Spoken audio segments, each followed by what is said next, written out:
2024 के चुनाव में प्रधानमंत्री नरेंद्र मोदी जी दूसरे चरण से पहले और वर्तमान में जिस भाषा का और जिस भाषणों का इस्तेमाल कर रहे हैं, ऐसा लगता ही नहीं है कि वे इस 140 करोड़ भारत के प्रधानमंत्री जैसे गरिमा वाले पद पर हैं।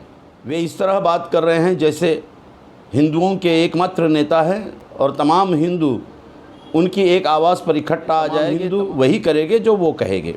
हिंदू भाइयों ने उन पर यकीन भी किया था। अच्छे दिन को लेकर जो उन्होंने बात कही थी, सोचा था हमारे हिंदू भाइयों ने अच्छे दिन आएंगे। 2014 में इन्हें सत्ता सौंपी, लेकिन सत्ता सौंपते वक्त भी तमाम हिंदुओं ने मतदान इन्हें नहीं किया। केवल 33% लोगों ने ही इन्हें मतदान किया, जिसमें हिंदू ही नहीं दूसरे भी कौमें थी। लेकिन 15 लाख एक एक के खाते में आएंगे इस उम्मीद में 25 करोड़ नौजवानों की नौकरियां चली गई। कोरोना मुसलमानों ने लाया, ये बवाल मचने के बाद में भी इस कोरोना में हमारे हिंदू भाई के कम से कम 30 से 40 करोड़ लोग बेहाल हो गए। उन हिंदू भाइयों को ढंग से चीता भी नसीब नहीं हुई। आप सब ने देखा होगा सोशल मीडिया पर कि रेती के नीचे दबा दिए गए, गंगा में बहा दिए गए, जिन शवों को चील, कौवे और कुत्तों ने खाया। रास्ते पर जो भटकते हुए हिंदू भाई निकले तो उनके पुरसाने हाल कोई नहीं था। किसी ने इस वक्त हिंदू नहीं देखा, मुसलमान नहीं देखा, बौद्ध नहीं देखा, ईसाई नहीं देखा। जहाँ भी मजबूरी दिखी और जहाँ भी सहूलियत दिखी, सहूलियत दी। मजबूरी में इंसान है ये देखकर हर किसी का दिल तड़पा। लेकिन यही प्रधानमंत्री और उनके पीछे आइडियोलॉजिकल बैठी हुई राष्ट्रीय स्वयंसेवक संघ है, जिसने कोरोना में भी हिंदू मुसलमान का खेल खेला। राष्ट्रीय स्वयंसेवक संघ है जिसने कोरोना में भी हिंदू मुसलमान का खेल खेला।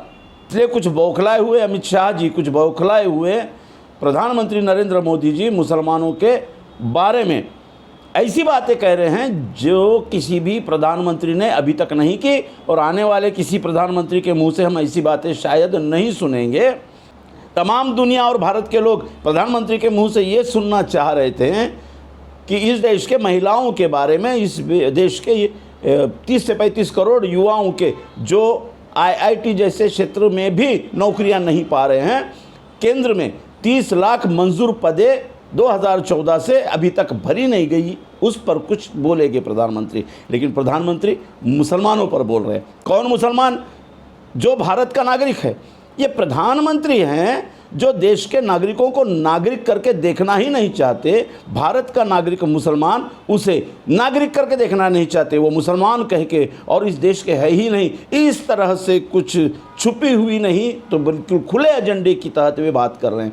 आइए पहले प्रधानमंत्री नरेंद्र मोदी जी का ये भाषण तो सुन ले कि क्या कहा उन्होंने। जब तक मोदी जिंदा है, मैं दलितों का आरक्षण, आदिवासियों का आरक्षण, ओबीसी का आरक्षण, मुसलमानों को धर्म के आधार पर नहीं देने दूंगा, नहीं देने दूंगा, नहीं देने दूंगा। कमाल है, प्रधानमंत्री जैसे पद वाले आदमी को ये भी नहीं समझता कि संविधान में कहीं भी कोई भी ऐसा आर्टिकल या कलम नहीं है जहाँ पे ये कहा गया हो कि इस्लाम के नाम या सिख धर्म के नाम या ईसाई धर्म के नाम किसी को आरक्षण दिया जाएगा। हिंदू धर्म के नाम पर भी नहीं दिया जा सकता। हाँ, हिंदुओं में जो सताए गए अनुसूचित जाति जनजाति, जिनके साथ जानवरों से भी बदतर व्यवहार खुद हिंदू धर्म के नाम किया गया, उन्हें आरक्षण है। इस्लाम के नाम आरक्षण की तरतूद संविधान में नहीं है। और प्रधानमंत्री चीख कर हिंदू भाइयों को कह रहे हैं कि मैं जीवित रहने तक मुसलमानों को धर्म के नाम पर आरक्षण मिलने नहीं दूंगा।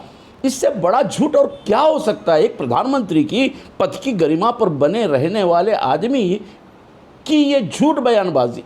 हमने तय किया है कि भारतीय जनता पार्टी की सरकार बनते ही ये 4% मुस्लिम आरक्षण हम समाप्त कर देंगे, और ये 4% मुस्लिम आरक्षण का जो सीट बचता है वो ST, OBC और ST में देकर उनको न्याय करने का काम ये भारतीय जनता पार्टी की सरकार करेगी। एक गृह मंत्री है, एक प्रधानमंत्री है, एक गृह मंत्री है।